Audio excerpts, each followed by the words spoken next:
In a time of tribulation, where the walls seem to have cracked and crumbled underneath you, what must you do for your kingdom when all you want to do is run and find help? You travel the darkened fields in search for an answer, but you're not alone. You find another castle crumbling and another ruler seeking for help. Lost within the gaze of a doppelganger identity, you seek to help rebuild each other's castle.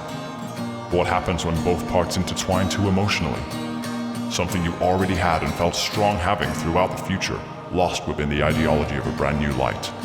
You infatuate yourself into this life, doing everything you can to keep it close to you, feeling like everything you had was dying and in desperate need of a bright new future. You find later down the line that what you sought was already there in front of you. But because of your infatuation with making somebody else's castle yours as well, you crumble the foundations of everything around you. Your henchmen, unsure of what to do, scatter across the field, becoming nothing more than a pack of wild boar, not sure what their prey is. Your counselors, giving you the very thing you needed to stay strong, but at the end of the day, did you really want to be proven wrong again? Your ideology of making things right set you on an egocentric adventure to try and rectify this yourself. But when you know your light has been jaded, do you really know where the right way is deep down? You meet at a crossing point, where everyone around you is trying to fix things about their ruler, creating a new empire for themselves, but can only find so much wrong with it when they realize they were the very thing that kept the castle going. They run in aid in a desperate persistence to get you back to your kingdom to rule again. But so much has happened. Eventually, two sides are now fighting over you. Which castle do you take? Which is right and which is wrong? A war begins to erupt, every side in a vicious circle pit, and you're the toy kicked around. Suddenly, you flee.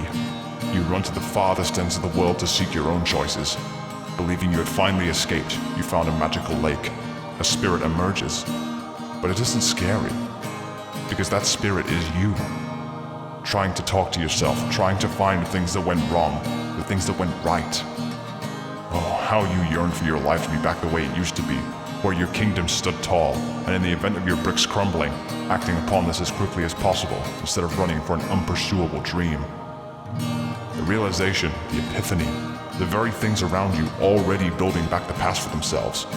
You are given the most powerful sword you've ever seen.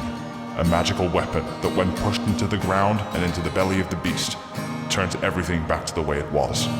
Your kingdoms are stronger again, but everything that you ever learned about the future stays with you. What does this mean to you, fellow traveler? It means don't take anything that fills you with peace for granted. If a dark shadow is emerging over this once peaceful land, cast it away with everything you've got. Try to fix it instead of destroy it. Don't let yourself get caught up in somebody else's life when you have your very own to live. When greeted to a new life when your own was very fine, learn to negate it and stay true and loyal to your journey. No matter what shadow comes over you, and no matter what peace you find, never go through life regretting a single thing. Your book is your own, and if written the right way, can be the very thing that makes you interesting to read. Every warrior has their scars, but it takes actions with those scars to rectify their entire existence. What can you do with your scars?